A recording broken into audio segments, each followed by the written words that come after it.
Right. So I'm getting para now. That's what it is, you know. Listen, I I'm hear actually you. getting paro. I'm like, bro, enough of that. Done with that. All right. Here we go. Listen, the COVID fear, I lick here. Well, no, no, no. But I'm gonna jump straight in because seriously, because you've hit it on the head, man. So that the thing about me and you, obviously, we run, business together. We've had a lifelong friendship, so we can talk on a whirl of things. But today, I know we wanted to be specific and talk about probably the most important thing, the biggest challenge that's facing people at the moment, which is now I'm gonna say mental health, but sometimes I even have issues with that terminology. So how would you put it? Right. And I'm glad you started off there because mental health, I think, is good because it's literally just about your mental health. What people tend to do mix mental health up with mental illness. A illness is an illness which need curing. A Right. health is about looking after yourself. So it doesn't necessarily need curing, it's about just staying, keeping it healthy. Now that's a brilliant place to start, and that's a wonderful definition because it's kind of funny, and I don't mean to be disrespectful or try and sound superior, but I've heard people say things, for example, like, "Oh yeah," and the man's hassling me, and he knows I've got mental health. You know what I mean? And use the term in that way, and it's not just that the terminology is probably not appropriate for what they mean. It's just that what happens in society, I think, is that we have things become so much like a fad. As a society, we move on to the next fad. So now that this very important issue of well-being and people's mental health and people who may be afflicted by some kind of mental illness is now kind of under the microscope, it seems that it's kind of been dragged into the same kind of approach in the same way that we approach all fads in society, which I think in a lot of ways can be as destructive as constructive. I mean, what's your feelings on that? Yeah, I think you're right. And I think, particularly around the language, we interchange language without really thinking of what the language means. And so you may be saying, okay, then I'm stressed today, I'm struggling. That's not the same thing as being depressed. But if everything is said, oh, I've got mental health issues or I've got mental health, suddenly it actually skews the boundaries. And that's why I also use the term emotional resilience or mental wealth, Right. But I do think you're right. I do think things become fads. And I think what starts to happen is, and I'm seeing it a lot now with in anywhere where they support people, youth, work, schools, whatever, is that they keep on adding new labels onto these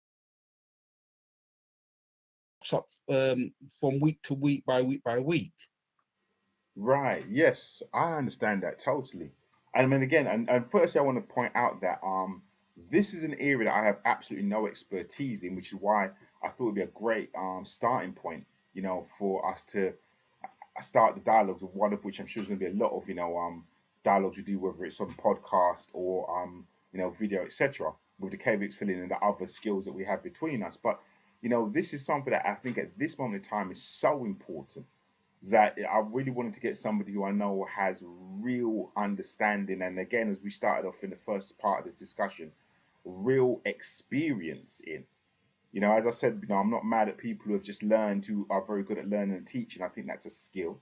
But, having worked with as many people as you have over what's approaching 3 decades, I know that you not only have skills and book knowledge, but you have experience, and you'll have case studies in people that you've sort of worked with and interacted with on that level. Mhm. Yeah, and I think the important thing with that as well is even if it's not always the kind of longevity, it how to translate personal experiences into the kind of system as well. Because sometimes you hear, particularly through book work, you hear kind of certain catchphrases about what you should do. But if you're living a real situation, is that a real situation? Is that phrase really relevant? It does it actually impact? Yeah, I You know, understand totally, Karen. yeah, and due to that, I find some of it difficult. Like things like when people just say things like, um, let me try to think of an example which I hear a lot. People like will just say like, look into yourself, try and find something good within yourself. For Mm, example, if you're in that really low point, you actually may not see any good in yourself. So saying that sounds great. The reality might be a totally different reality. right. So what do you do then? Because now what they said in the book and what they're trying to tell you is not actually working. Understood, understood, totally, totally. Yeah, I think these are really very real issues. So what I want to do is I think what I want to do this particular episode is have you start off with you know what you'd like to say as a main talking point regarding mental health, or your opinion on it and your opinion on it right now, and then we can go into some questions and dig a little bit deeper into some of the specifics. Right. I think right now, I do think it is a genuine issue. And part of the reason why it's a genuine issue is things like, as we know, there's a global pandemic and there's a global lockdown and so forth. And what is happening is a lot of people are sit through fear. Right. And I'm not saying you shouldn't be fearful. However, people don't know how to negotiate their lives. One week they can go work, next week they're locked off in their home. They don't know whether money's coming in this week, don't know what's going on next week, don't know if they can feed their kids. So you got Marcus Rashford kind of highlighting the fact that you can't feed your kids or whatever it is. Suddenly, you're in a position of almost feeling almost helpless, like Mm. useless, like I am supposed to be able to have control of this, but however, this kind of system and this pandemic is controlling me. What do I do? And I think that's where right now the whole mental health thing and emotional resilience, I would say, comes in. Are you resiliently strong enough to actually get through this? What are you putting in place to help you get through these kind of periods and get past the fear? Right. I understand that perfectly. And I must admit, resilience is a word that I obviously had heard, but I never thought about very much until, we started Kevix Felin. I know you've got the Freed Resilience Project and stuff like that. And you using that term in this context, I think makes perfect sense because as you said, we are going through I'm not going to say unprecedented times because I know most of us have promised to slap the next person who says that to us. But Yep, yep, yep. but I mean, as you know, obviously we talk all the time. When this pandemic kicked off and everyone was saying it was so unprecedented, I did a quick bit of research into the 1918 Spanish flu because I said, well, ain't that unprecedented? We have had something similar to this happen in the past a few times. They say on average every 100 years. You know, um, but without a doubt, nothing in our generation or our parents' generations, it's all brand new to us. And as you said, we really, first and foremost, are having our coping mechanisms challenged because, as you know, and I'm leading you because I know that this is what you've taught me. I would always say our fight or flight brain, whereas you've taught me our fight, freeze, or flight brain, is now being enacted because there's something new that we have to process. Well, what is it? Is it a danger? Is it neutral? Is it a good thing? So we're being, and again, another word that deserves a slap, and I should slap myself. But it's probably actually appropriate here, whereas most of the time it isn't. To some extent, that part of our brain is being triggered to have to find a response because it's being faced with something that is pretty much new, and we've got very few places, to get information about what the hell do I do in this circumstance.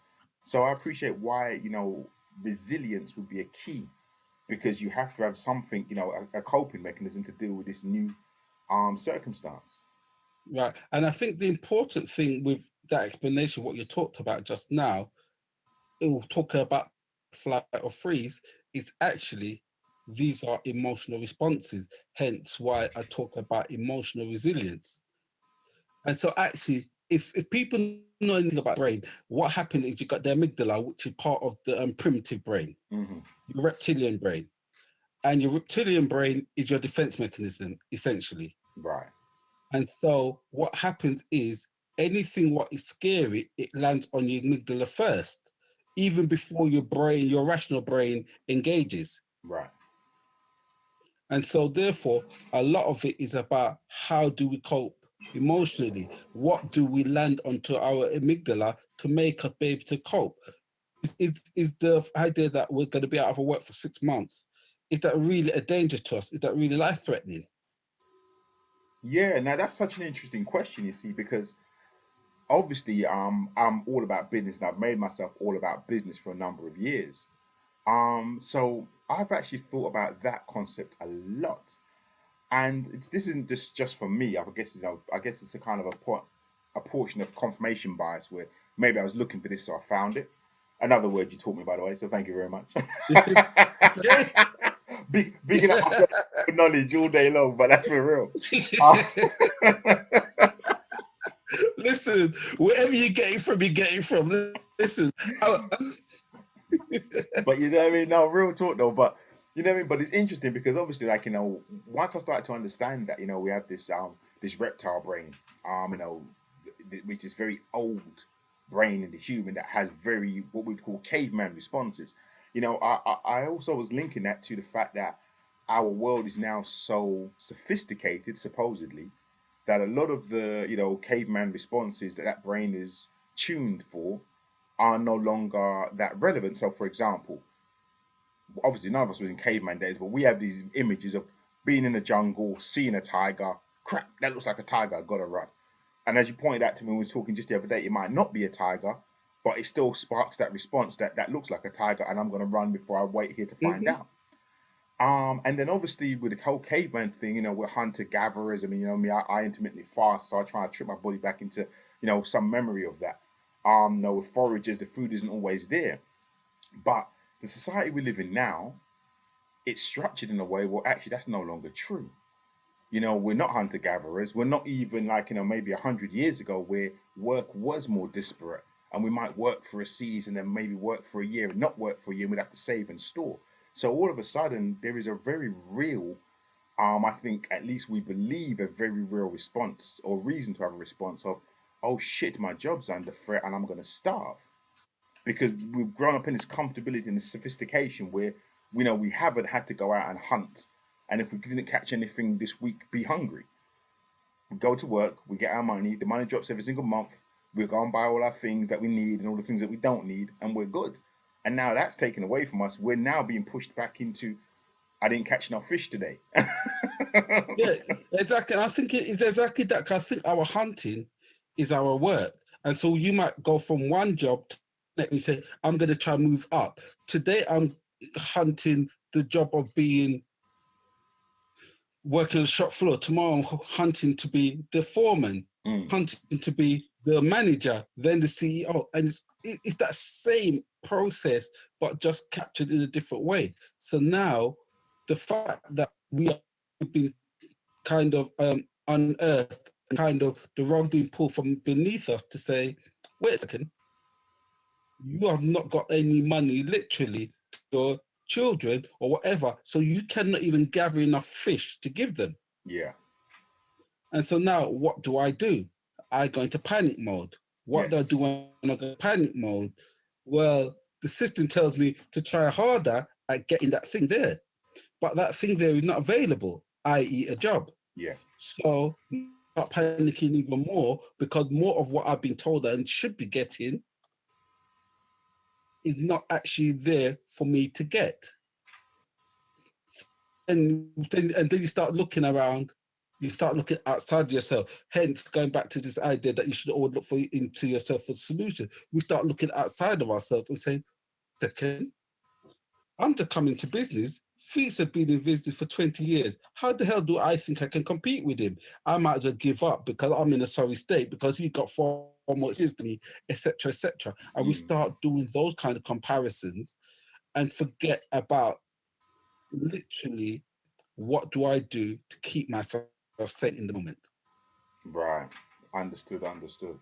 So, I mean, in terms of that, what would be like? I don't catch you at the spot, but is there kind of a prescription, a prescribed behavior that you would think of, that you could help somebody? Let's start with somebody in an exact situation, because this is going to be reality for a lot of people. Unfortunately, now we've been talking about this since last year. Yeah, Pre-coronavirus, I would say there was a recession coming, because that kind of prediction is part of what I do. And I expected a lot of people to be in a kind of situation of difficulty because of a financial correction. So there's going to be a lot of people in that situation. What would be, your off the fly first steps for somebody who is exactly what you just described, in a position where they've lost their job, or the job is at threat, and they're starting to feel that panic and that fear, and they think it's starting to impact negatively on their mental health? right. I think the first thing you need to do is start to look at it as much as possible, and I know it's real difficult, as much as possible, look at things in a rational situation. Are you the only one? Because what we tend to do is personalize things Right. and think that we're the only one going through it. However, if it's a worldwide pandemic, then the billions of us going through exactly the same thing. Yes. So now we have to start rationalizing it and say we're all in that same. So now we're in the same boat. What do I need to do to try and change myself or try and change my situation? It may be that you actually have to take a sideways into something different, Right. you know, or something like that. But it's about trying to actually put some kind of level of rational thought or thinking into the process. As well as that, I would also suggest putting in something which is going to calm your mind or whatever. I think sometimes, again, and I see this a lot in business, where they're saying, again, success is down to you, failure is down to you. However, if we put internalize everything, when something like I said, the pandemic comes, for example, you might have been in a position where you've been relying on the system to pay your wage, you've been doing your job, that's been unearthed beneath you. That's not necessarily your fault. Yes. So because it's not your fault, stop holding it like your fault. You I know, understand. and I think we have to kind of learn that some things are out of control. None of us asked for a pandemic. Do you know what I mean? None of us asked for it. However, Certainly. it's here upon us. And I think that's the thing what we need to do is that I think sometimes we go through this thing where sometimes we try to always see the world through the lens of positivity. Right. And if you try to see the world through the lens of positivity, but then you don't prepare yourself for the doo doo when it hits the fan. Yeah. When it hits the fan, how do you Right. so I think what we sometimes need to understand is that it's not every situation we are in control of. And forget you can't always control people. I understand that, but we can't always control situations either. Yeah, I totally understand. I mean, I must admit, it's interesting, because I'm gonna put myself in the firing line, because, as you know, I'm a huge fan of positive mental attitude, or that whole kind of motivational stuff, going back many many years, from George Schultz's The Magic of Big Thinking book, which I think was the first of that type of material I got into. Moving on to, like, all the usual, Anthony Robbins, Richest Man in Babylon, Brian Tracy, just on and on and on. And yet, at the same time, I think it was only about 5 or 6 years ago it was introduced to me that, on one level, there's a lot of toxicity, or maybe because it's become so popular, there seems to be a lot of toxicity that's now all of a sudden seeping into this whole idea of, well, actually, everything's in your control and you control everything. And the question is, well, is that actually really true? And if it isn't true, is it actually helpful to tell people that, well, whatever's happened to them is actually really down to them, and they're in control of, when quite evidently, a lot of cases it isn't. And I see that resonating what you're saying. I think, without a doubt, there's definitely going to be there is truth in the way you react to any circumstances in your control. But even then, I think that, certain reactions or certain circumstances only give you limited reactions, at least for Right, the vast majority of us. right. And I think what we have to look at in the bigger picture of this thing as well is that, again, talk about that thing of, are we in control of everything? Are we, and everything what happened to us is within our own control? We bring it upon ourselves and all that. We have to understand, I believe we have to understand, one of the reasons why religion is one of the biggest things on the planet is because you can hand it over to God. Yes, You remove it from yourself. absolutely. Absolutely. I see that 100%.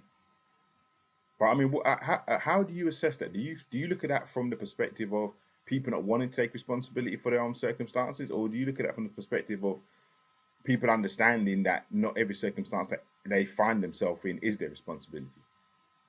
I think when they hand it over to God, they do think actually being responsible is the first thing what I would say. Mm, Secondly, I think it's a case of sometimes they recognize that there is a situation bigger than them, right. and so you can't beat yourself up about everything. You know, and I would be, and I'm honest. I have many debates with people in religion, mainly because I think oftentimes they kind of follow religion blindly without thought. Right. However, however, I do also see that if someone says, I'm praying for you, they genuinely believe that they are tapping into something outside of their self, which is going to be beneficial, which is kind of relaxing for them. And I actually think that, as a resilience strategy or a mental health strategy, that's a good strategy. It's not necessarily about God or whatever, but if you look at something outside of yourself, so for example, you might, all right, then I need to stay sane for my family. Mm. Something bigger than you. Your family now become more important than your immediate problem is the family. Or I have to stay positive or stay strong for that there who be my wife, my husband, my whatever. And also sometimes you remove the responsibility into another place, which actually sometimes help keep you going. And I think that is the benefit of religion. Yeah, I understand that. I love that concept because I think the first time, not the first time, but one of the best ways I liked hearing expressed was an Obama speech where he said, "Hit your wagon to something bigger than yourself." Hmm. Because I've actually struggled with that before. Trying to find out that whole kind of Simon Sinek, find your why. Your why has to be big enough, and then you'll overcome obstacles. And again, I'll tell you why I think this is very personal, by the way. I could not speak for anyone else, but just out of interest. I've always struggled with that for the simple reason of the sophisticated society we live in. So because I mean, I ain't like man ain't been hungry, but man ain't been starving. Do you know what I mean? Man ain't been desperate enough to have to go and rob nobody or do any madness. And truth be told, like most of us, I've had it tough. So I kind of realized that things are comfy on a level that when I'm trying to talk about finding my why that's going to make me so hungry and go out there, it's like, well, no, because you know what? Even though things are tough, things are kind of cushy still. I could be in Somalia land, or I could be in Syria, or that's how I'm dealing with, And and I it don't, never seems that bad. right. And I think the why shouldn't necessarily be about you being hungry. It should be about a purpose. And I think setting goals are not strong enough because we fail goals so often, just generally as people. And Yeah. then we say, all right, we failed it, so I'll just meet it another time. Yes. So setting goals are not strong enough. This is why you have specific why. I give it to God. God is bigger than a goal. I'm looking at my children. They are bigger than a goal. Mm. I'm looking at such and such, it's bigger than a goal. And I think that is the important thing of the why. The why, it needs to not be necessarily related to business or anything like that. It could be something about a personal thing, something bigger than just the kind of everyday living. Because like you said, always eat food and we can always do this. And so therefore that kind of I'm going to be starving concept is not necessarily strong enough. Now, for real, I think definitely here in the West. Listen, I want to have a digression because this was something that was on my mind before we started, and we're kind Yeah, of, touching on it. So this is going to be a digression, although it's sort of related. yeah, So yeah. it's interesting, right? In terms of mental health, Mhm, and this is, about more of the religion or stroke spirituality. mhm, Now, it's interesting for me because when people are involved in religion, it seems very acceptable. But when you're very involved in spirituality, whatever you believe is part of your religion, mainly because lots of people believe in the same thing one way or another, it's acceptable. Whereas if you do it as part of spirituality, people start looking at you like maybe you have some kind of a problem, or not disrespectfully, a mental illness.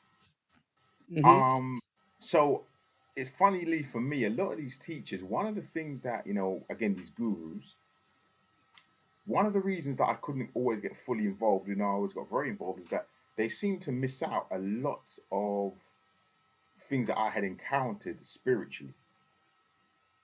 And I'll be honest with you, it was only actually when I reread, even though I had read it many times, Think and Grow Rich, that actually the things that I had been going through on a kind of spiritual or psychic level or whatever people want to describe actually was being taught to me by somebody who was, giving me this sort of what's the word I'm looking for? Self, positive mental attitude, or I can't remember the term now. There's a whole industry based around it, but you know exactly what I'm talking about. So what I'm saying is that do you think, again, back to the toxicity of this, like, whole industry, is there kind of a fear around or a potential problem around people's mental health if they start experiencing things that seem out of the norm? Like spiritually out of the norm. Well, yeah, I mean, because so I'm not really explaining very well. So I'll give two quick examples to try and narrow down what I'm trying to say. So, for example, as you know, as of I think it's last year, this year, I started meditating. So Yep. meditation sometimes gives you very strange spiritual or psychic or out of Results. body experiences. I've also spoken to people Mhm. about things such as astral projection. Yes. Like I said, the thing that I never heard anybody talking about, which is why I could only engage them on a certain level, was psychic connection. Mhm. And it's so interesting because then I was a massive anti-Romney's devotee, and you talk all this stuff. But if you had any belief of psychic connection between human beings, some of it wasn't, at the very least, wasn't explained well enough, because the fact that there's a potential psychic connection between human beings meant that some of what he said wasn't valid. But then at the same time, I was always very aware that if I was to go down the road and start saying, I think I can psychically connect with other human beings. Now, you know how it goes for us black people. Yeah, you, I you think, start I arguing think, with I think, black, you argue with policemen, they shoot at you. You start talking thi- certain talk, and they're quick to section you. So I was just like, right, yeah, I'm gonna shut up about that and just right, hold right. that Here's the thing. down. Here's the thing. I think it's a difficult one. That one. Here's the thing. I think we are taught religion, not Mm, spirituality. Generally, I grew up in a Christian family. I'm not Christian myself, but I grew up in a Christian family where certain Christian values are still upheld.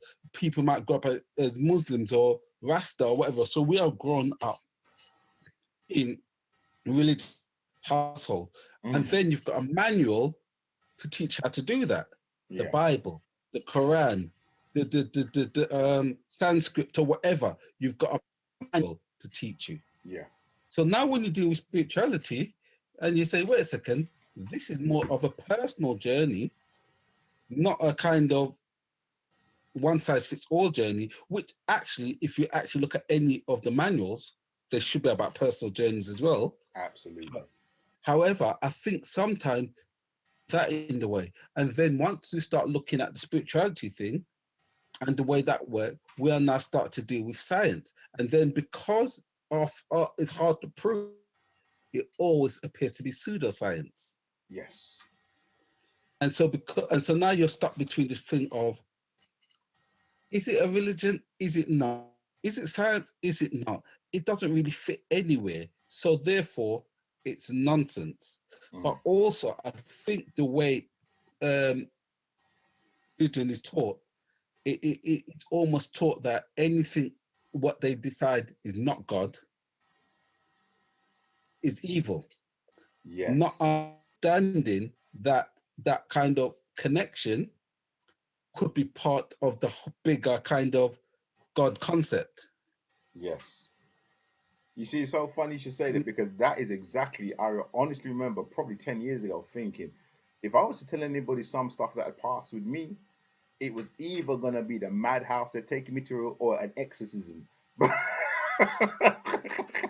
Yeah, yeah. that's, that's what it was going to And it's strange, but I also think the way you believe things affects the way you speak, be. Mhm. right? So, for example, like you and I have had the conversation about the term the universe, Yeah. and I actually have no problem with it because you understand why you use that term. Yeah. However, I remember saying to somebody recently, "Why have you suddenly switched from the term God to the universe?" Mm. And actually, for them, it was exactly the same thing. They were just following the trend of what they were doing at that time. So Yeah. it didn't mean anything to change the terminology because it was exactly the same thing. Yeah. And I think that is part of the again to really bring it back into the mental is that we as human beings you want to belong to something. Right. So, for example, I was seeing a big debate not so long ago, and I think you've seen a similar debate about iPhone or versus Androids, and people want to be part of these tribes. I'm at the forefront of that debate, but let's not go. To the point where people actually seem to be struggling with the fact that wait a second, that person got £1,000 iPhone and I've got £500 Android, and you know because you want to be part of a tribe, and then on top of that, people will say, "Oh, it's really bad what happened to the little children over in China or wherever it is, making Nike trainers for £1 and then put Nike on their feet." Yeah.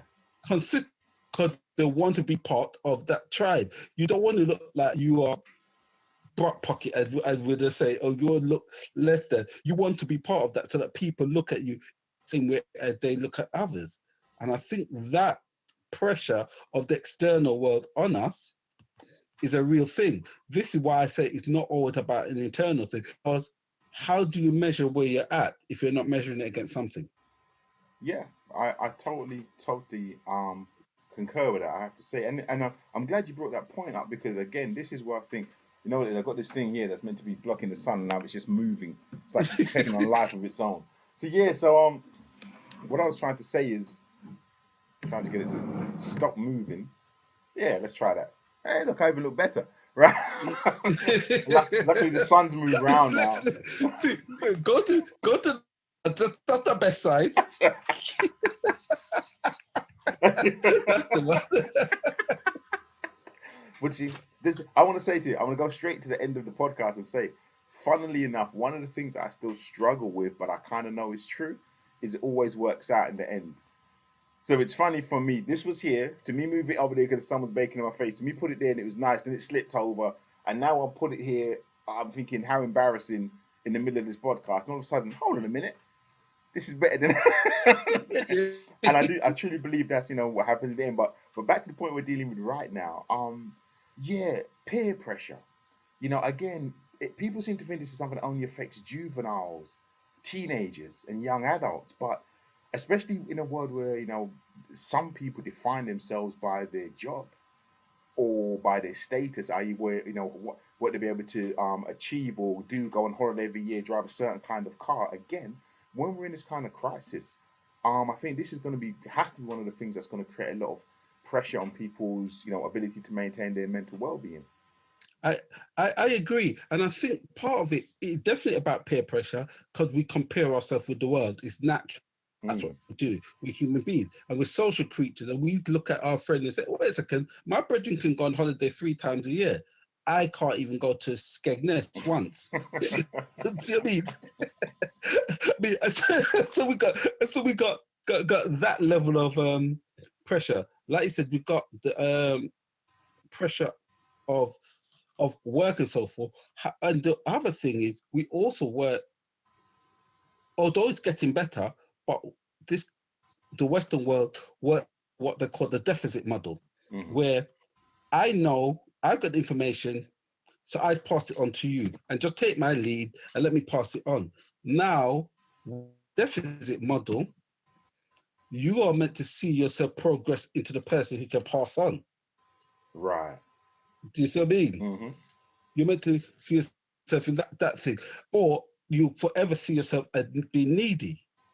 Right. Yep. I And if you understand. forever being, and if you're forever being needy, that's not good either. Because one of the things which I firmly believe is, and this is why I always say to people about set smart targets in more than one way: specific, measurable, achievable, realistic, and time bound. However, when I say realistic, make sure that it's realistic enough that it actually stretches you a bit, but not so much that it's going to mess up with your head. Yeah. And I think you need to set them on different levels. Like maybe something you can achieve that very day, something you can achieve in that month, something you can achieve in 6 months, something you can achieve in a year, or whatever it may be. Mm. Because achievement breeds achievement, but also achievement actually make you feel better internally. Yeah. You know what I mean? And I know for myself, I remember talk about that. An example of a smart target I could do that every day. I don't. I've been traditionally frightened of dogs, particularly big dogs which are kind of what with bass in their voice. Yeah. And I set myself a challenge that I'll go to walk past anybody who I saw with a dog. Mm. I'm going to walk past them rather than cross the road. Okay. That was a big thing for me. I did that. I think I got to about 10 in that day because I was out for a long time. Right. And when I got home, I thought, wow, that's a sense of achievement. What's Mm. my next task? Yes. What's my next success? Yeah. I think that I understand that totally because it's as you said, this human nature always is once you achieve that task, you have a momentary high, and then your human nature pushes you on to now I've achieved this. What else can I do? It's one of the reasons why one of the two reasons why that scene from that Will Smith movie, The Pursuit of Happiness, where he has that 1 second where he gets the job and he walks out into the crowded street and he's like, half crying, and he's like, that moment is happiness, and it's gone. And it's kind of true Yeah. because that's the moment in which he achieved this thing that he'd been fighting all these obstacles to attain, and he'd just been given it. And before you even get to enjoy it, your body seems to move on to the next thing. And I think that's something that's inherent in at least, if I can't speak for all human nature, but I think something that's inherent in a lot of human nature. You're right. Um, You're right. And I think it's important to have those moments. So it's important to try and set those moments. so if I was struggling with mental health, then you would think it would be advisable for me to um set targets that, as you said, stretch me so they're not just easy but achievable, because I could sort of build some momentum, and that would help Yeah. my confidence and Right. the way I feel Right. about It helps you myself. confident because strangely enough, when you're in a kind of situation of stress, for example, the last thing you think you would need is to kind of add stress on yourself. What I mean by that is maybe like help somebody else because that might seem like added stress. However, that's one of the things you should be doing, because when you help somebody else, again, it gives you that self worth, which is not about money. It's not about whatever. It's literally about you're giving them happiness and I'm gaining happiness back. Because what we have to always recognize is that regardless of where we say we're doing something through altruism or whatever it is, there's always something in it for us. Yes, absolutely. And the So so reason, so if what's in it for you is basically happiness. I had this discussion about voluntary work and so forth, and they go, mhm, no, but I'm just doing it because I've got a love for passion for that. So what was in it for you is fulfilling your passion. yes, absolutely, absolutely. It's so funny. I smiled when you said that because literally 2 days ago, as we're both are, we're always working on projects. So I'm working on a project back from broke, and I was writing basically exactly that. It was literally about when I started the Ellen Campbell, which was the not-for-profit organization I set up over here. which I did when I was literally at my lowest point financially and spiritually. I'd really taken a beating. This is the last recession. So I'm in the middle of this recession. Literally everything I built's gone. I'm having massive, massive, massive, problems off the back of that, and other issues having moved to Spain and dealing with like different people in different backgrounds and different standards and different views. And I just realized that actually the best thing I could do when I had absolutely nothing was to give to other people. So I set something up that allowed me to go out there and give. And it's funny you should say about, what the guy said about the passion, because funnily enough, of all the things I could have done, and it would have been, I don't sound trite, but it would have been easier to create something where I'm like, I'm going to go and feed hungry children, or I'm going to go and rescue donkeys. But Hmm. actually, as you know, my passion is music. So I said, I'm going to go and create something where I help musicians. So I still got to, I feel the altruism of giving to other people who didn't expect, didn't ask for anything, and were appreciative of the help. But it was also in an arena that was actually something that I loved doing. So I sort of killed two birds with one stone, which is gave myself the happiness, as you pointed out. People say they do this stuff, oh, because I'm altruistic, I'm philanthropy. No, you do it because it gives you something. But I was kind of, I suppose, more clear about it. I thought, well, I would love to feed hungry children, but actually, now I really love music.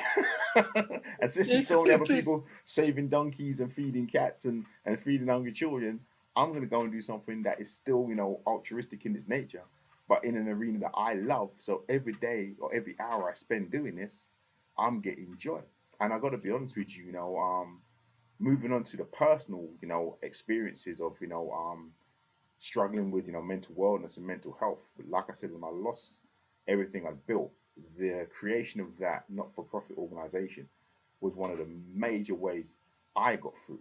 So regardless to what I gave to others and the time and the benefits of which I know there were a lot and a lot of people very grateful. As you said, to be really honest with you, I was always aware that I was giving far more to myself than I was actually giving to anybody Right, else.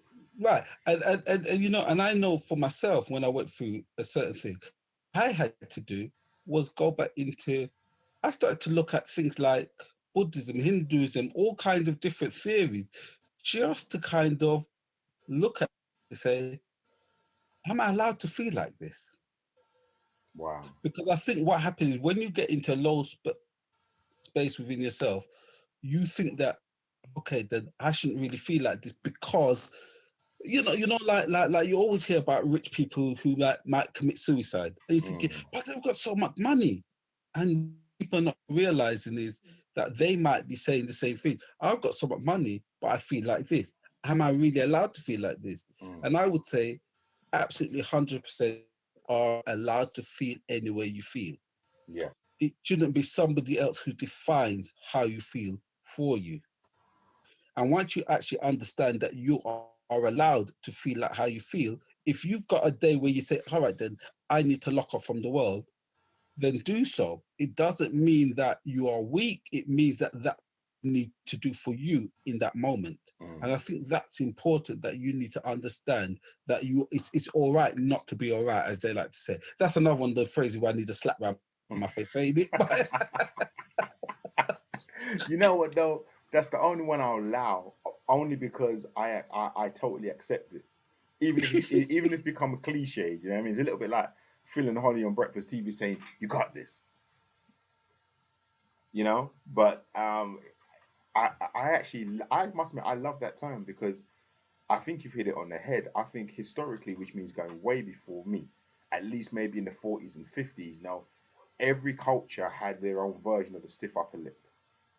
And I also think that we forget that that also applied to women as well as men.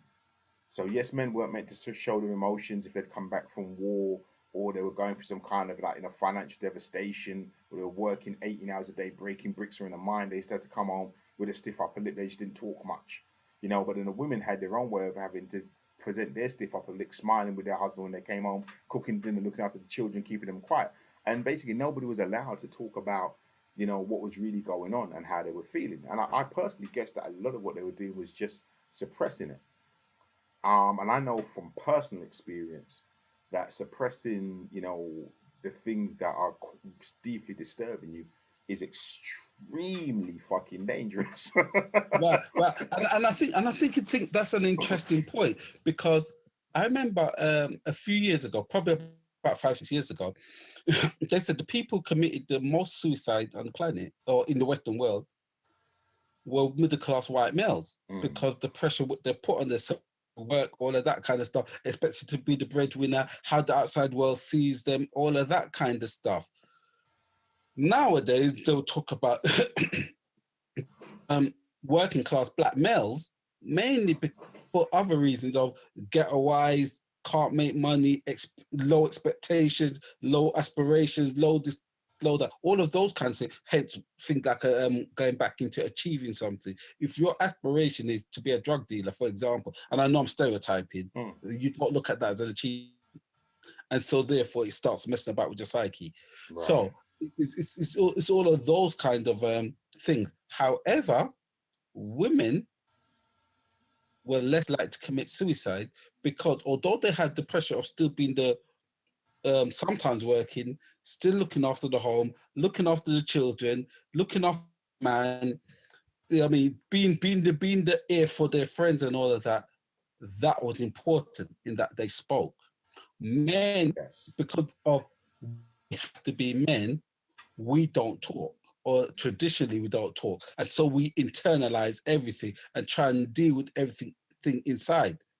When then suddenly become one big mind f, and say, what do I do?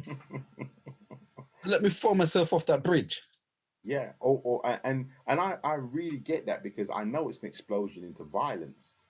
And what's scary about it is, men trying to hold it all in. We exploded into violence pretty much in two ways. We explode into violence, either violence towards other people or violence towards ourselves. So hence drunken brawls outside of pubs, domestic abuse, or jumping off a bridge.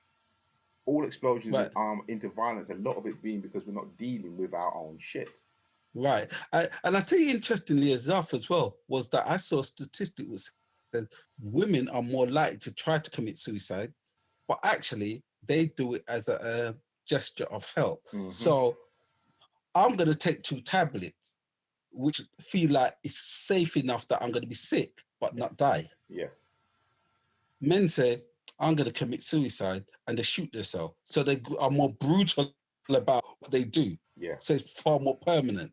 Exactly. Well, this is the thing. I mean, I've always been well aware that women are better communicators than men, and the benefits of that. I'll be honest with you, man. I've been told I'm a decent communicator, and I think it's only because, for whatever reason, I was aware of that at a very young age, and I took it on board. I spent a lot of time with women, and I've tried to learn from that.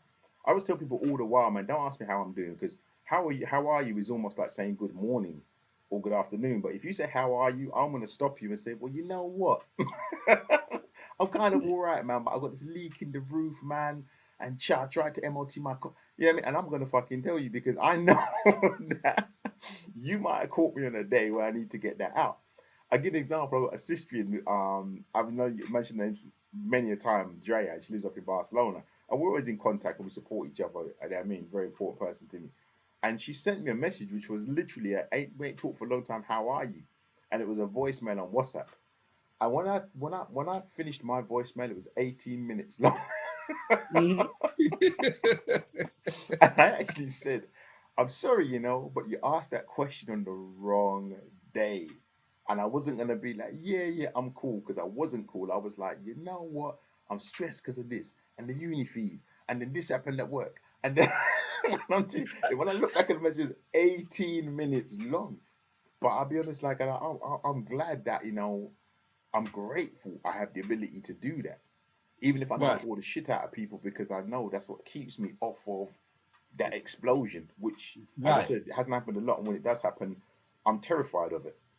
right. And I think that's important to recognize, because one of the things we need to do, because people always talk about solutions and what can I do and helping, and if you do this, you do that.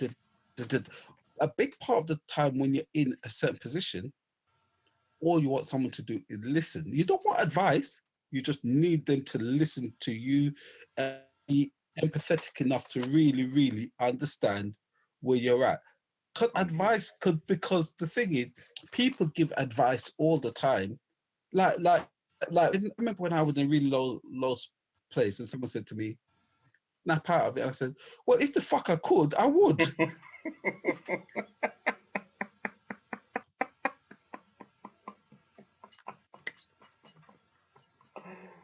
Mic drop. Nothing else to be said to that, is there? But Right. that's for real. So the thing is, advice, you might think you're giving good advice, but actually be a bad thing because you start giving advice from your perspective. This is why counselors do not give advice. They let you talk and all find solutions for yourself. Hence what I used to do mentoring.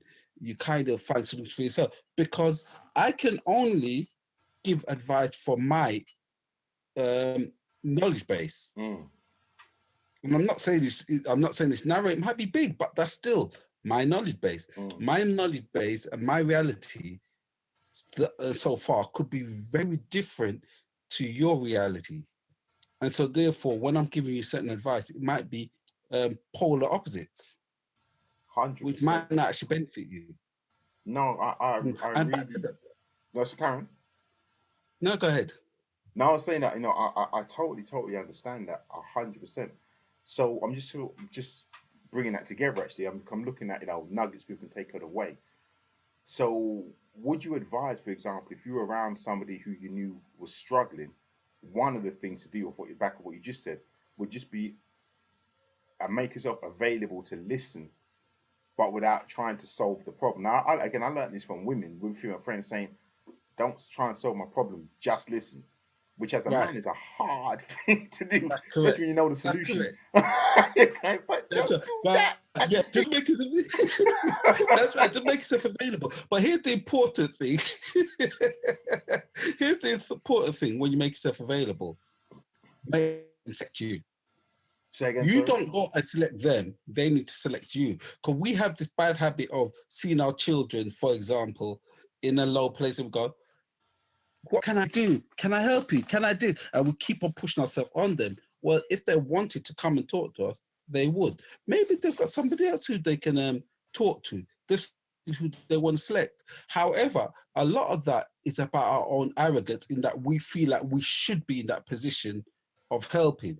And that's more about our own egos rather than actually helping that person. So you need to let that person select who they select, which is why I think it's important that I've got people who might phone me and chew my ear off. I have done for years and years and years about exactly the same issue. And I'm thinking, "Ah, I could do without this. However, I recognize that they selected me for a reason. Yes, this is what I love that term on. Let me not forget it again. A friend in need is a friend indeed. Yes. It's like a variation of that. It's understanding that even if it isn't like what you want, the fact that someone has chosen you to be the person to help them actually says a lot. Right. It says more than the inconvenience it might be for you to help them or to hear their problem. And I do try and remember that. We're all human. Sometimes it gets on top. We've got our own stuff to deal with. But Yeah. as you said, the fact that someone might have selected you to be the person to listen to their problems is huge. Now I want to keep this very, very real, bro. You know what I mean? I don't see no point. First, because we're bridging, so I can, and two, because Hmm. I don't. If we're not going to keep it real, I don't see the point in doing it. I So agree. one of the things that I will never forget, which has happened to me, it's happened to me twice, but in a very different way.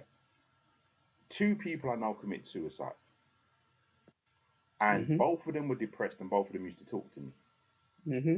Now I have to be honest with you. If I put my hand on my heart, the first one I think I did everything I could have with my understanding of, Hmm. or I should rephrase, to the level of which I understood, how Yes. depressed they were. I guess if I'd have known that he was depressed enough to jump in front of a tube train, I would have done a hell of a lot more. But to the level of, unhappiness I thought it was, I did as much as I could. The second person I kind of rejected for my own reasons, but, now that he's taken his own life, they don't seem very good. So, as you Right. said, it's really interesting that, what I mean, to understand that when someone selected you, or if for whatever reason, because it's irrelevant what the reason is, you might be the only bloody person there. that maybe it's worthwhile to take a stop and try and give that support. Right. What I would say, within the first case, you said you've done all you could within your capabilities, essentially. Mm, And if you knew that they're going to throw themselves under the train, you'd have done more. What more could you have done if you'd done all you could? good point. And so I think what we also need to understand is recognize our parameters, because the person is helping. Because the truth is, again, and we'll keep it real. So when I was in my depression, I remember you were one of the people I called, Give thanks. right? And I remember that. However, I didn't expect you to be able to suddenly wave a magic wand and say, "Oh yeah, you can do A, B, C, D, bam, bam, bam, bam, bam, bam, bam, bam, bam," because I recognize that's not why I called you. I recognize that I needed you just to hear me as a friend, Yeah. right? And that's all I could actually hope of you. And I think we're in a low place. We recognize that that person might not be able to do certain things. And so sometimes what I'm basically saying is, if you start behaving unfelix like, Mm, I probably would have appreciated it less. right. Yeah. Yeah. Strange enough, because I'm recognizing, yes, I know I'm in this place, but I Mm, need you in this capacity for whatever. And it might be selfish, but I'm the one with the issue at the time. yeah. So I Real. need to be selfish. You know what I mean? But if you start pushing these things, you'll suddenly start switching it and making it about you. Mm,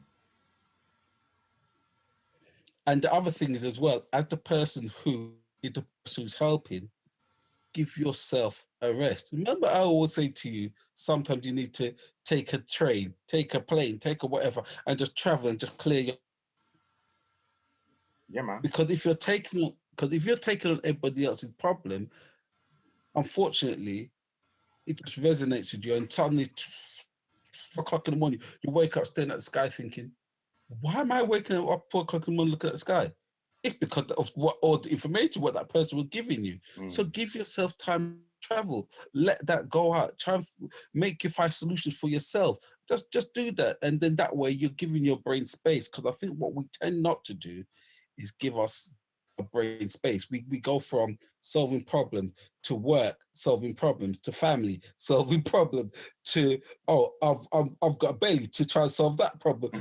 With that problem. So with, you see what I mean? And all we ever do is solving problems. When do we actually say, I'm going to admit to actually sitting down and watching Coronation Street? Well, I don't admit to it, but I do it anyway, just to kind of ease our Yeah. mind. You know Well, you're actually, I don't, selfish. but you know what I mean? But it's that kind of. Oh, you see, I thought we was gonna get into that when I was just about to say because what's going on with Jeff and Alia, boy, I was just screaming. Yeah, no, well. And my Well, man brought out a shooter in the is pub. that the one with the one cut his throat? No, no, that's the domestic violence story. But then there's a next one where my man just pulled a gun in the pub. Like I think Oh, it, see, no. not You getting to see, Corey. I'm 2 stories behind. I'm 2 stories. Blame the wife, man. Blame the. You see there my name, right? It says Sharon. I keep on thinking I need to change this one of these days, because that's actually not Mm, my name. That's the person. That's the reason why I know what's going on in Coronation Street. That's all I have to yeah, fair. Listen, all I'm saying is I'm 2 storylines behind. Yeah, but but on the real, give yourself give yourself room to do those things Mm, if it need to be. And I think coming back to the COVID thing, this is going to be really difficult, because some of the things what we used to do. Let's say you go to a concert or you go to a park and kick football or whatever it is. mm, What is now telling you to do is not do that. And what I'm finding is, right, I think the biggest issue with the COVID or with the lockdowns mm-hmm, is that it's actually going against human nature. mm-hmm. It's actually making us not be human. Yes. Our It human almost nature, seems we like are social beings. yeah, I was gonna say it almost seems like a Matrix thing.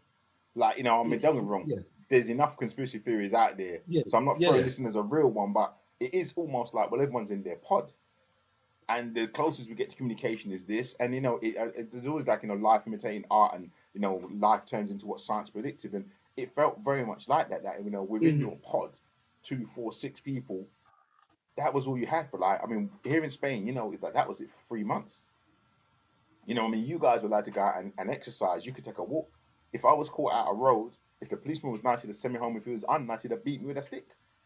It's Right, 2 months in your right, yard right. with your Uh, they do, and I think that's important to actually realize that we are actually now in times where we're not being where we're being unhuman like, and I think that's going to cause us stress. And so, what kind of elements of our humanness can we get back? And I think your spirituality thing, if we can start looking at things like connecting with nature. One of the things which I've been doing since April hmm is going into my garden, suddenly thinking that I'm bloody Monty Don.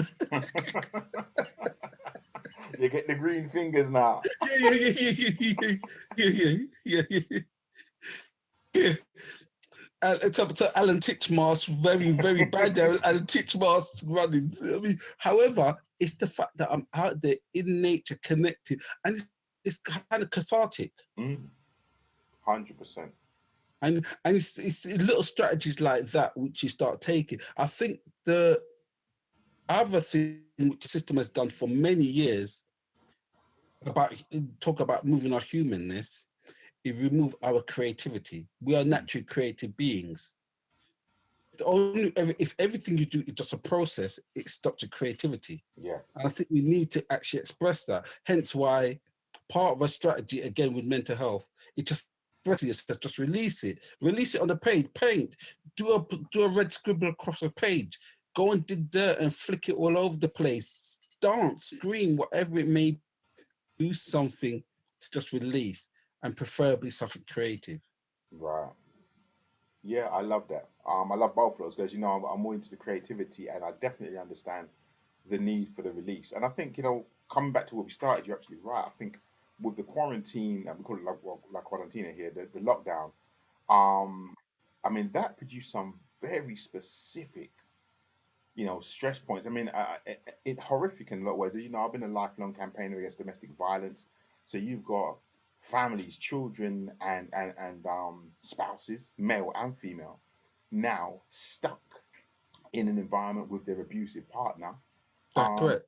without any form of release, not even to go down the bottom of the road to the shops or to run out the house to their sister's house for a couple of days time, even if they're not in a stage to leave, and they always go back. Now they're just stuck. Then the person who is, I said, abusing them, not making excuses for them, but understand that everything has a root. Whatever is causing that root on a normal good day is probably going to be, inflamed by the lockdown itself and the circumstances and whatever's going on in their life. I was very worried, honestly, because when the lockdown started, I know this is standard everywhere. The only thing it seemed that people wanted to buy at the supermarket was toilet paper and booze. Right. And I remember saying to myself, all Right. that booze, cook up in a yard that you can't leave, that is not going to end well for about 40% of the population. Right, and that's what that you see, and I'm glad you thought that booze thing because you actually read my mind.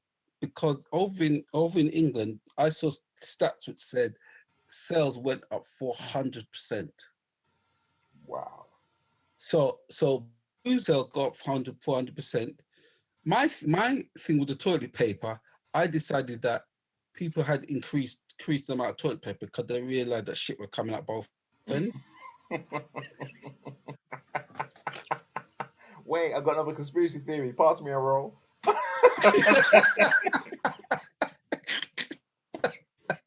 There you This is going to be a go. big one. Do you know what? To give me the kitchen towel instead. The toilet one is not big enough. I need plenty where it can wipe up more. Go there. Around that time, I went in on the conspiracy theories because I just wasn't not, and I love conspiracy theories. And I know there's a truth in a lot of them, but there was so much idiotness going on. The, Just the, the you see, and that was another thing what I wanted to actually point out. The problem with things like conspiracy theory is right. So people, what I see people doing, quoting conspiracy theory they see on YouTube mm, because they're too lazy to research any further than YouTube, yes. right? And they tell me about 5G. But anyway, that's another That's argument, a whole nother right? one. Right. So yeah. So they go to YouTube and then they start paraphrasing little snapshots from YouTube and start putting panic in themselves about this big system which is like a big seven-headed monster which is going to do this, going to do that, going to blah blah blah. And then they say, I'm not complaining with the system, but then I'm complaining with the system at the same time, and they don't know which one to do. And you know me, I mean, you know, if I go here, if I dig too deep in that rabbit hole, you know that we can go on that one. But it's kind of true because I was on that same thing as well. It's like a lot of the people, you know, I'll say I'll call it in my militant political days. On the one hand, we're fighting the system, but on the other hand, we're getting fed from the system. It's actually what led me into business. It's not like I wasn't actually into business. I just realized that how can I be fighting you when you're feeding me? Right. And every time Right. you cut my funding, I got nothing to fight you with again. That don't make no sense. You got to Exactly. choose your And lane and know what you're on. right. And the thing is, right, the other problem with that is that oftentimes we try to be people try to position themselves like they're radical leaders. Mm. However, if you're all being radical in the same way, it's not at all. Yeah, and how radical is it now? This is it. It's not actually radical at all on any level. And I think that is the problem is that people are starting to try and wallet in self-importance. Yes, but do you think that And is again an issue with the mental wellness? Like, do you think we as humans need that? So what I'm looking for, oh yes, it's Spanish. That feeling of self-importance is it something that we're lacking that makes us think that we need to go out and evangelize the whole world, as we've spoken a million times, talking to people who know more than you about a topic that they know more than you about. yeah, I would say yes and no. I think we do need it because we all need to feel like we've got some kind of importance Mm, or self-importance. However, what I find is that it's like when you first come to religion and you evangelize and get on everybody's nerves, yes, you start yes. become obsessive.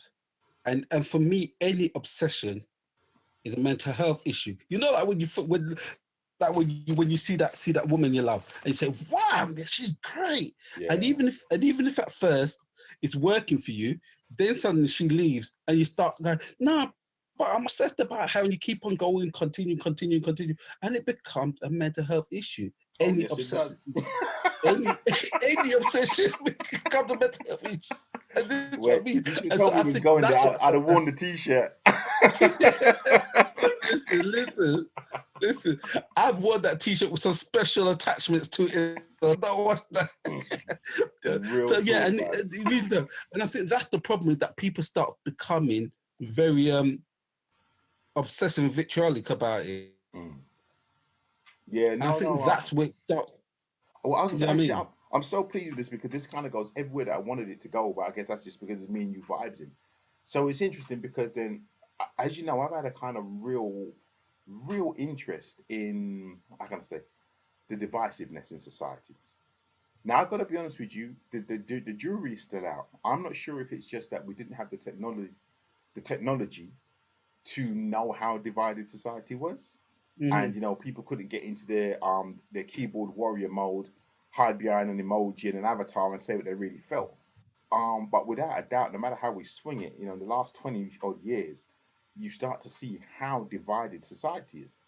You know, the very obvious ones that have really kicked off in the last couple of years are climate change. Does it exist or Yep. is it a hoax? Black lives Hmm. matters. Do they matter at all, or do all lives just matter, or is just something that the loony left Marxists are just using black people to promote their philosophies? You know, these things, this polarization, and I just said this, anything that becomes so obsessive effectively can't be good. Yet it seems to me that so much of the planet are so obsessed with one belief or another. And I don't know if this is true, but it seems to me much more so now than years ago, which is bizarre for me because, as you well know, I was top notch obsessive about my own political and social Hmm. beliefs not more than 20 years ago. So I Hmm. was exactly like the people I'm criticizing now. I suppose what I find strange is that when I was like that, I was a minority. So, as destructive as it might have been, it was just me and a couple of, you know what I mean? I'll be careful of the word I'm saying. A couple other people who just like were just overzealous. Now it just seems like everybody and their dog. is madly overzealous about whatever it is they believe, and I don't know if I'm starting to worry if this is indicative of something greater in society that's happening with people's mental health and Okay. wellness. Okay. I think it's a the multiple levels without trying to go to the conspiracy level. However, I might touch on it. To be Okay. fair.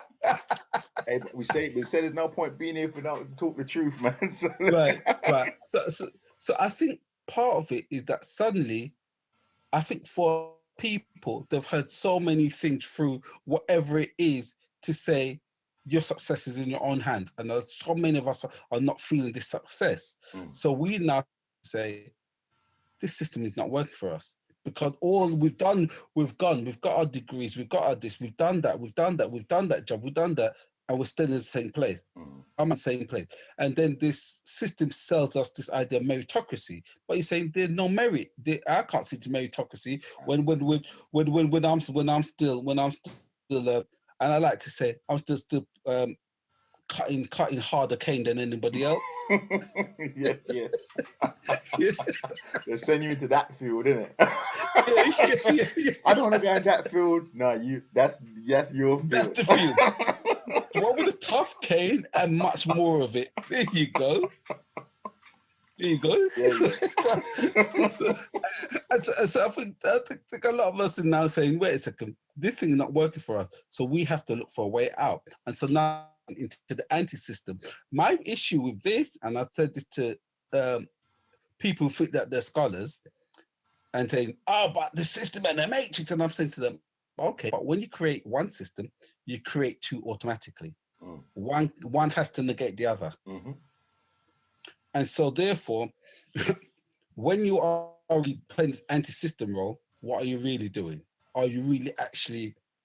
Do you see what I mean? Mhm. That kind of what about it? And I think so. I think there is that people try to push the system. And if you go back to the basics, remember when we were growing up, they used to talk about divide and rule. Yes.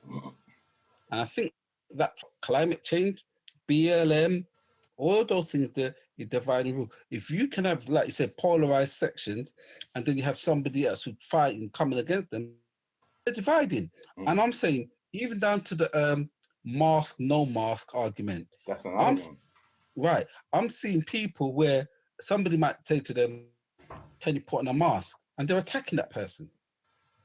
Those things are going on. And I think it's the kind of divide and rule thing, which actually, if you're pushing in one direction, Hmm. it kind of suits the system where it is Yeah. because they can always negate that because there'd all be that divide and rule stuff. And I think that becomes another stress on us, particularly if you're fearful again with the mask, no mask thing. If you're fearful of leaving your house without a mask, for example, and you're Mm, going into the local supermarket and people walk around, and I know I see it all the time. I'm going to my supermarket, not people walk around with no masks on, mm, and then someone like my mum, who's in her 80s, would say, "Boy, me no want to catch this thing from them, you know. yeah. I don't want to catch this thing." And then there's someone saying, no, but it's all a fraud. And I'm saying, well, is it really? Because you know what I mean? And so you got the fear and you got the people who've been a bit more reckless, and it becomes a divide and a battle. And I think that is where it happens. And both sides have some kind of mental stress in that they're Hmm. so very strong in their beliefs about these things. And I think it's a difficult one, because I even like the other day talk about, you know this better than me, but I also seen something the other day talking about in Spain, the virus meant to have mutated Hmm. and there might be a new form coming out. Yep. So, Only in Spain. case, It could right, only oh, happen you here. Spain. There you we gave go. the world we There, gave the world the Spanish flu and we're back again. there you go. There you go. Just own that. Own that right here, right now. We'll own it. There you go. We're not giving it to the Italians. They don't deserve it. That's scary because it's so true. You know, they started ahead of us and we've well overtaken them and now we're way out in front, man. That's what I was- Right. but You see, but your point was and you see, And you see, I saw that, and I'm saying, well, boy, and so I'm saying, all the people who are frightened, this is going to make them even more fearful. This thing is now mutating. So even the little immunity which we thought we had, Mm, have we really got an immunity if it's mutated? yeah, You know, and it's absolutely. all of those things, and it's a battle, and it's those kind of battle.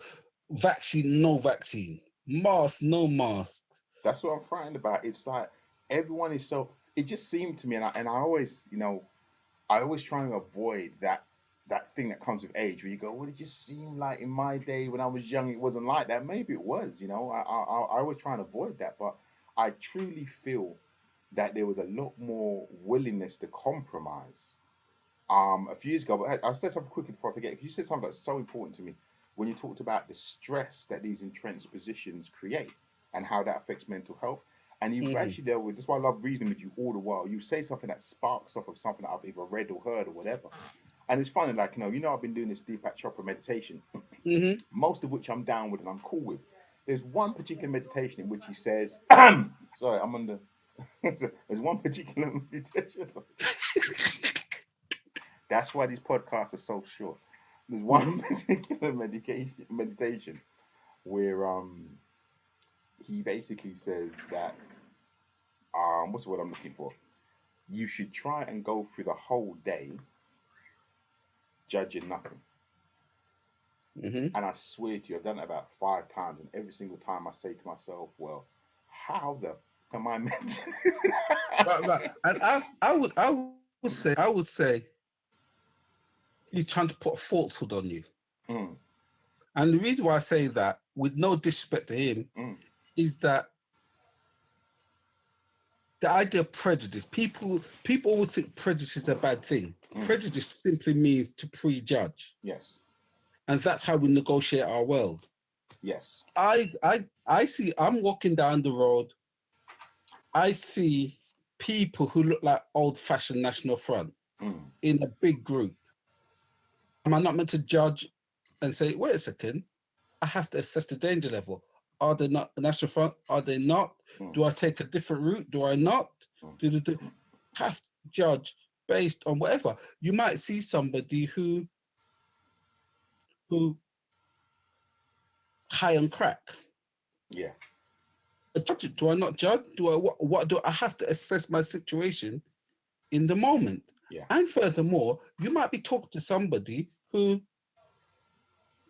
clearly, through whatever they say, haven't got the same level of vocabulary as yourself, or whatever. You may have to judge that situation to actually talk on the level that they understand, Absolutely. Like or you're talking whatever to a it is. child, or yeah, Right. absolutely. Right. And so therefore, he is actually encouraging a falsehood. Mm. Well, no, it's only interesting because I hear what you're saying totally, but I was looking at it from I'm a very judgmental person, but not in the way that you're talking about, which actually makes perfect sense. But I mean, I'm just judgmental. Do you know what I mean? I Mm-hmm. don't dislike people, but I can't help by walking past people and going, "What an idiot!" Because people do a lot of idiot things. So I was thinking, well, how am I gonna spend the day not judging the things that happen? But what I suppose what you sparked to my brain that relate to what he said was, well, actually, even if it's for my own benefit, not staying in these entrenched positions is a relief or a release of Mm-hmm. stress. Because I know this from spending the years in an entrenched position, not being Mm-hmm. in a position where I'm not willing to compromise or open myself up to the other side, or the fact being somewhere some potential to be met in the middle, is a position of mental stress. And I've Right. never really seen it that way until what you just said, and just thought to myself, oh, okay, that probably is why these intense judgmental positions, like my judgment I have on Trump, is Mm-hmm. intense. I know it's intense. But maybe it's probably better for my mental health to move away from being that entrenched in that position, because that intense feeling actually, as we all say all the time, when you hate somebody, it does them no harm at all, but it's happily Mm-hmm. killing you. Yeah. Yeah. And in that situation, yes, I see what you're saying in terms of the. However, even on that level of, boy, you look at them and say, that person, that idiot, there's probably a reason why you think that, because you've assessed it. Normally, because they, You see what I'm saying? There's some level of assessment going on there. unfortunately, You because they're idiots. Because the truth is, if you see any other person walking down the road, you don't make them judgments until you see somebody doing something which you think that's foolish.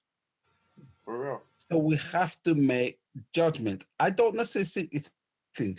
The problem with judgment, I think where judgment become damaging is when it becomes prejudice. Right. And a prejudice in the way we talk about prejudice, not I understand. prejudging, but I'm with you. in Yeah. that discriminatory. Exactly. And I I think understand. that's where, and that's where the problem with that is, excuse me, going back into that confirmation bias thing, is that we start confirming it with very little evidence. Yes. And often that means that we're wrong. So we've made a wrong Mhm. judgment based on that Yes, prejudice. I'm with you. Listen, yes. my brother, as you can see, unfortunately we could do this all day, but my time is up. My bell just rang. Is But it's all there good. any other points you wanted to cover quickly before we No, this is what I finish? always wanted. What I wanted you to do actually is just outline all from you, your top tips or suggestions for anybody who feels, well, firstly, how to keep your mental wellness and what to do if you Okay. think that your mental health is in danger. I know you did a video on this, already a short one, and if you could just kind of run through some of those so people have that to take with them specifically. Yeah. So like I said, emotion hits you your before your brain engages. Mm, So the first thing you need to do, the old-fashioned thing of 5 seconds to think, 10 seconds to think, breathe. mm, That is one of the top tips. Breathe because you start rationalizing. When you start rationalizing, you might put yourself better space from the panic. yes. Secondly, release. I don't care how you release it, so long as it's not dangerous to anyone, release it. Shout, swim, jump, dance, whatever it may be, paint, dig, Mm, whatever it may be, release. yes. Look at nature, Right. connect with nature. Connect with nature is connecting with yourself because we're all part of nature, I love that. right? So remember that. Think like your diet. I saw on the TV the other day talk about the idea if you cut down grease, it actually helps with your mental health. Okay. You know what I mean? So what he was actually encouraging was vegetarianism. So you're more on the path than I am, my friend. 20 Yeah. years deep. So there's that give yourself time to be by yourself, collect your own thoughts. Don't let people always feel they have to guide you through it. Give yourself time for that, but also give yourself time to be able to just talk. Hmm. Just talk. Don't let them try and create solutions for you. Just talk. Next thing is try to do something where you achieve something. Hmm. Like I said, achievement brings stems a kind of happiness in you, and that's where you want to start trying to get to. Next thing is knowing that you can't be happy. It's all right not to be happy. Sometimes I remember we had that debate on that interaction group about neutrality. Hmm. Sometimes to be neutral, best place to be because Absolutely. we can't always be happy, but you don't want to be sad either. So Yes. just a place of normality, whatever that may be. Yes. Try to be there. Help others, and literally, I know sometimes it sounds counterproductive, but actually, genuinely helping others a good is a good thing because again, it makes you feel good. The other thing is, and this is the one which most people don't subscribe to, but I truly believe it works. Hmm. Give yourself controlled. And when I say controlled, I mean very, very, very controlled. Stress, I don't know if stress is the right word, but that kind of thing. So something where we actually test you, might even test you a bit mentally, Hmm. for the simple reason that we need our brains to operate. And Right. often when you in the time of lowness or in that time of panic, our brain don't engage. It loops and just think about one thing over and over and over and over again. Hmm. Give your brain space to do what it's meant to do, which is problem solve. Yes. I love that. I love that. Yeah. And once you're problem solving, your brain is starting different things. It's starting to create different solutions. And what that might start doing is giving you solutions for yourself. I love that. I love that. Listen, bro, I'm gonna leave you not because this information isn't golden. It's because my mental health is being challenged by the background noise that I know is getting in the way potentially of people listening to what you're trying to tell them. So what I think we really have to do is try and do this another day where we can pick up from where we are today. Although I really enjoyed it. I think So it did because I. we talked so much, it took us a while to warm into where we needed to get to. Well, actually, it wasn't that. It's actually because I just had loads of technical issues. No, but don't worry. But do you know what? Do you know what? I really enjoyed and I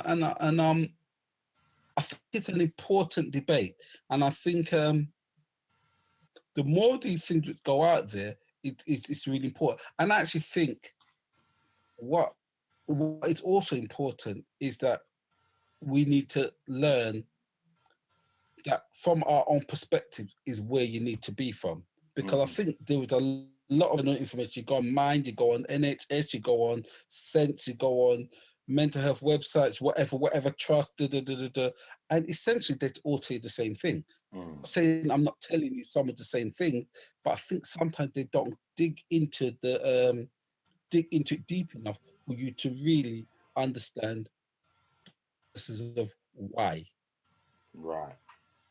Well, listen, as I said, it's interesting because we touched on so much, and you're moving into a point that I would like to go to, but I'm not going to do that. That's cool. Because you know what I mean. First, I've enjoyed it, and secondly, like I said, I don't want any distractions to get away from what was being said. So Cool. as the house gets lively and the dog barks and it turns Yeah, into madness, it takes away from cool. what's being said, and it's what's being said Definitely. is super important. So I really appreciate you taking the time to come.